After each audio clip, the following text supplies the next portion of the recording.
What if I told you that I have 7 words that are going to change the way you do your job?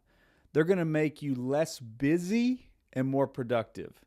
These 7 words will help eliminate the frantic pace that you're working at and take a breath, relax, even enjoy your job. As a safety manager, I know you're busy, and these 7 words are going to be a cure that you're going to want to implement. Let's talk about it. Well, hey, friend, this is David Sawyer, your safety coach. Today, we're going to be talking about 7 words. Actually, it's one phrase that completely changed the way that I manage safety. When I was a safety manager like you, I knew I had a lot to get done by the end of the day.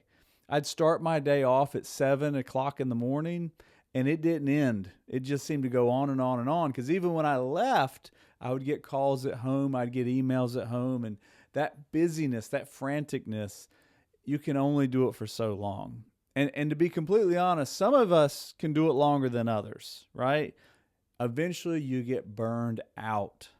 And I don't want you to get burned out, because you get burned out and then you stop doing the things that matter. So these 7 words, trust me, they will change the way you look at your job. They'll change the way you look at the tasks that you're doing.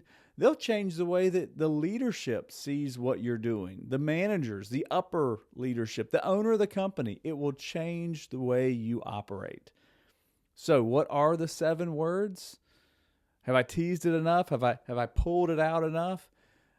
The 7 words are: do less of what is not working.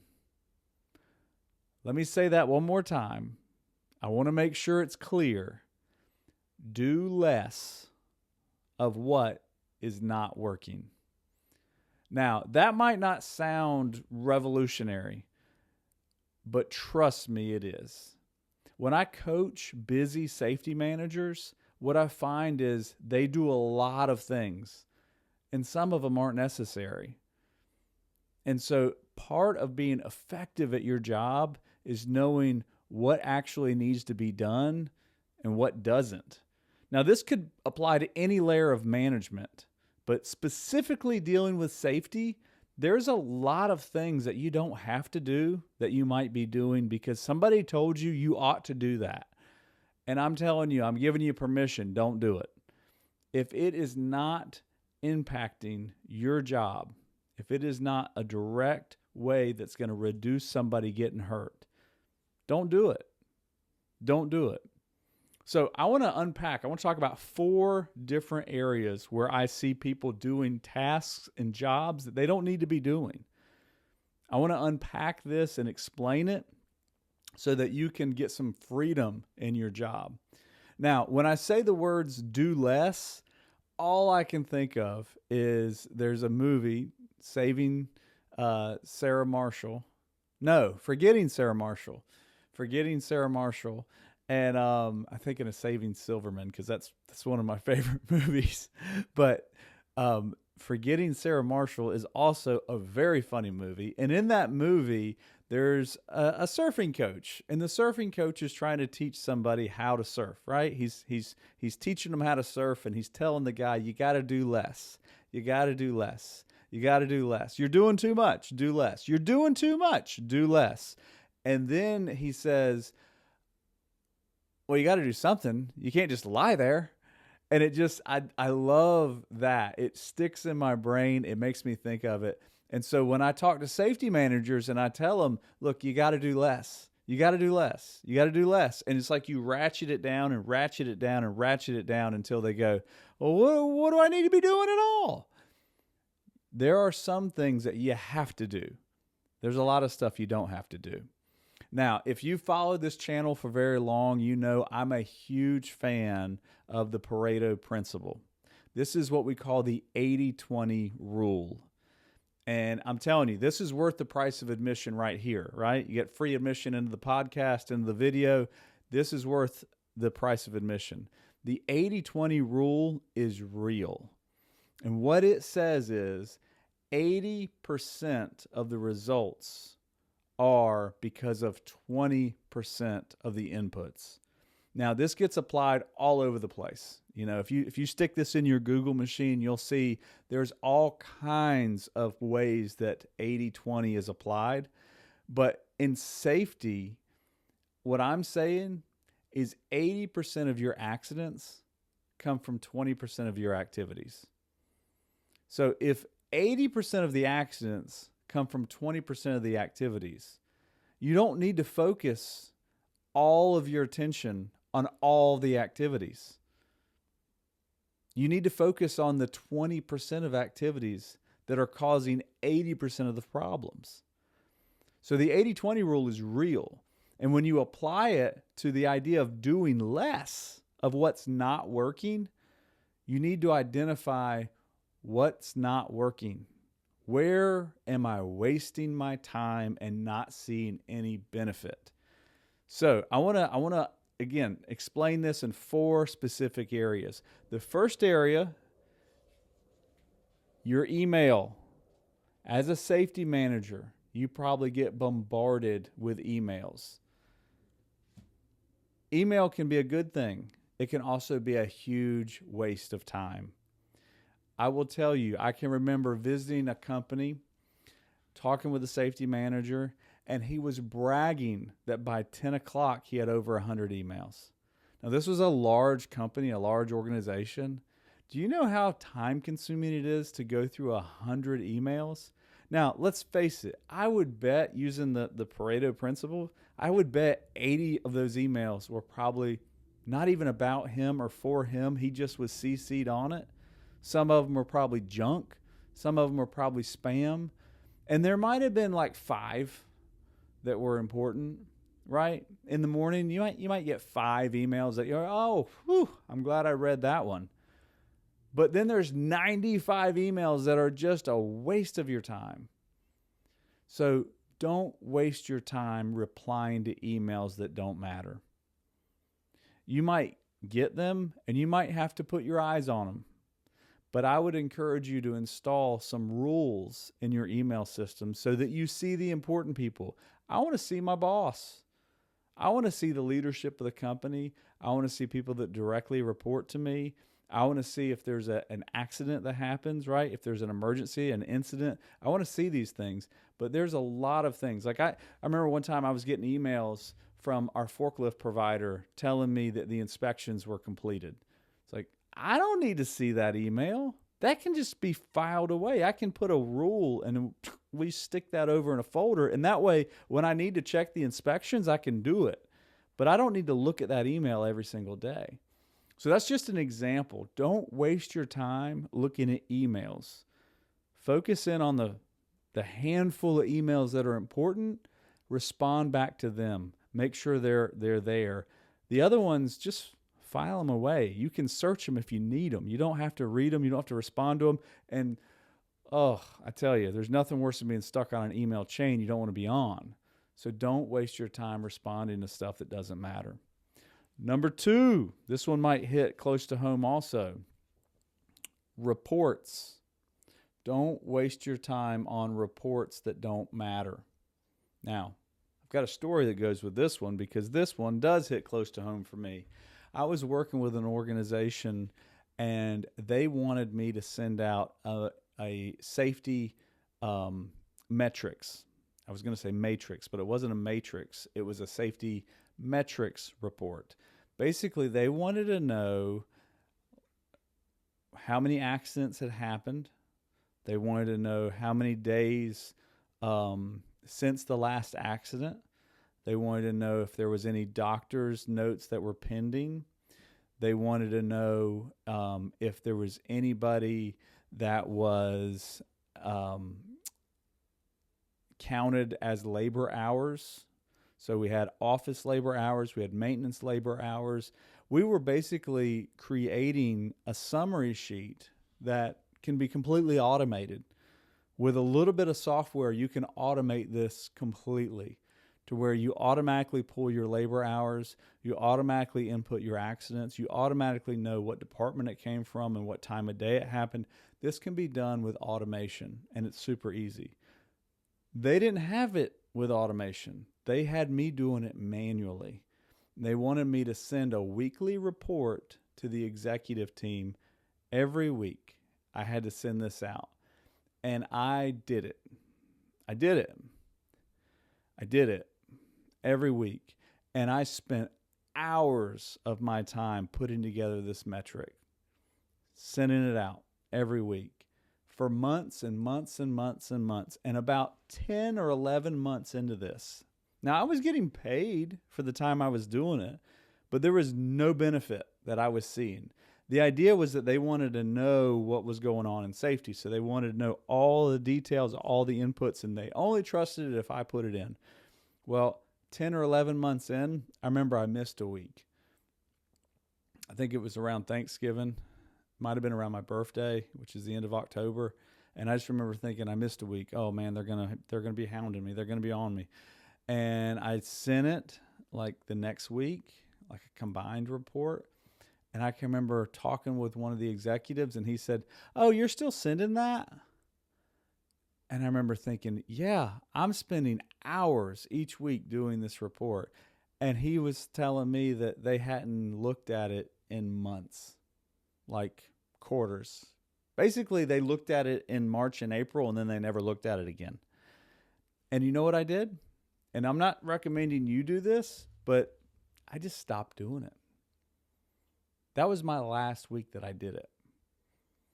And do you know how many people asked me about that report? True story. Not a single person. Not a single person. Now think about that. I was getting paid to do it. Nobody even looked at it. You talk about like being disengaged when you realize I've been spending hours wasted on this report that meant nothing to nobody. And I just remember thinking, what a waste of my time. So I tell you that story because don't waste your time. If there is something that can be automated, automate it. If you need metrics, automate it. Figure out a way to get it to happen automatically. There's a lot of software available these days that will do that automatically. So don't waste your time working on it yourself. Now, the third area, we talked about emails. We talked about wasting your time on reports. How about some of this? How about wasting your time on training? If you're wasting your time on training, it's no better than emails or reports. Now, you might say, well, David, it's not wasted time on training. Here, again, let me explain it. If I'm putting my effort into making a training video, or I'm making an effort to schedule time to show up for a training that's been scheduled for fall protection for the maintenance team, and I'm supposed to have 15 people show up, and then I have 3 people show up, I'm still going to do the training, and I'm going to give those 3 people exactly what they need, but I'm not going to be jumping out of my chair to schedule training again because it's obviously not something that's a priority for them. Now, I say this, and I want to make sure I explain it because usually the problem there is timing. If the training is set for 10 a.m.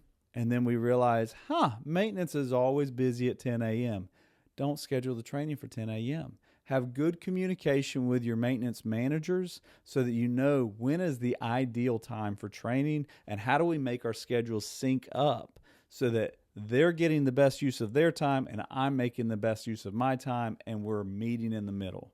Now, sometimes you have to have multiple classes. I understand, but there's nothing worse than having a training scheduled and then have just like 3 people show up or nobody. Well, we can't get anybody in the training today.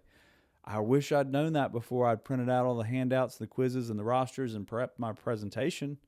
So don't waste your time on training that's not valuable to somebody else. Schedule it. Make sure you verify people are going to be there and then roll it out. Same goes for weekly safety talks, toolbox talks.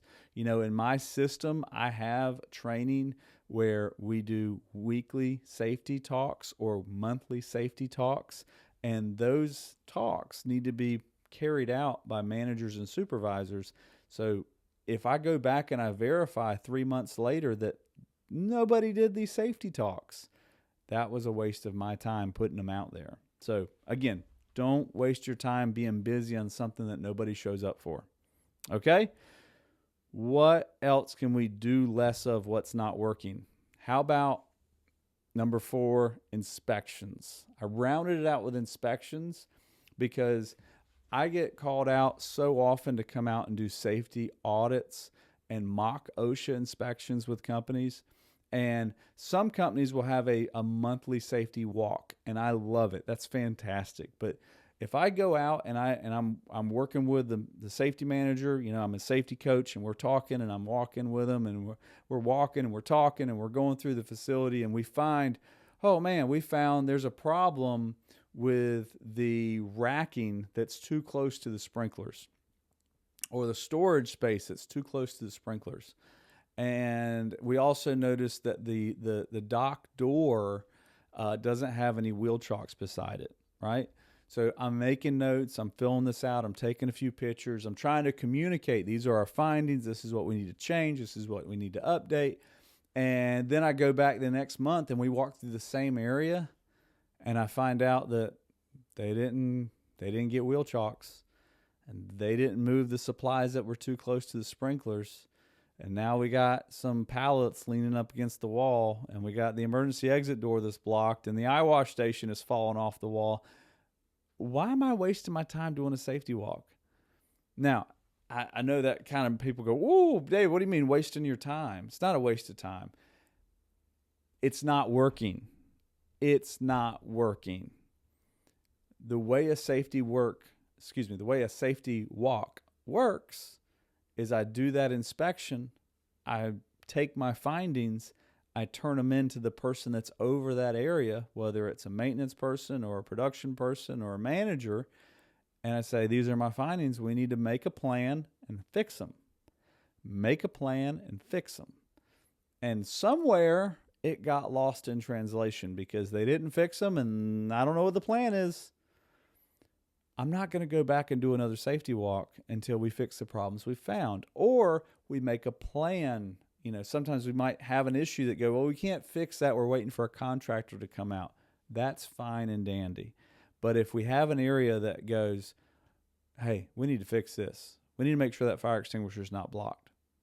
Whatever it is, don't waste your time doing inspections and beating your head against the wall because nothing's changing. If it's not changing, it's not the inspection that needs to change. It's the communication and the accountability. Communication and accountability. So, 4 things, going in back order: inspections, training, reports, and email. Do less of what is not working. Another way to frame that, probably a more positive way to frame it, is do more of what is working. With safety, if you realize that, hey man, we are doing good on training when we hold the trainings at 7 a.m. and we get night shift and day shift in the same class. If you work it out to where we get things work, hey, this works. When we do it this way, it works. Do more of that. Do less of what's not working. Do more of what is working. I hope you found this video helpful. If you haven't already, check out my OSHA course. I've got an online OSHA course that explains exactly what you need to know to go through an audit, but it also talks about how to prepare your company for an unexpected audit. It is a great first step as a safety manager to get clarity on what OSHA expects and how that process works. I dare say everybody that's wearing a safety hat should understand how an OSHA audit works. If you go to my website, helpwithosha.com, you can download a free checklist. It's free.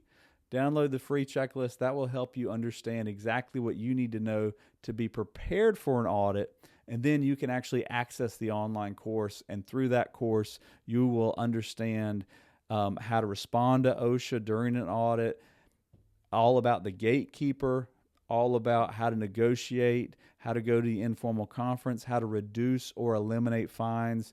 this course is a fantastic way to get better educated on what you need to know for an OSHA audit.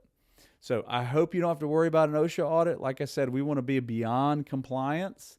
So if you're beyond compliance, you're not even going to be worried about that. But please implement some of the things we talked about today. If you're doing a report and you don't think anybody's looking at it, have a conversation. I'm not going to encourage you to be as gutsy as I was and just stop doing it. That's just kind of the way I am. It's like, let's see what happens. But if you're in that situation where you don't think anybody's looking at it, have that conversation. You might just be spinning your wheels and wasting your time. And let's face it, you're busy. You don't need to be wasting your time doing things that don't matter. So until we talk again, please do everything you can to keep the people you work with safe, because no one should get hurt at work.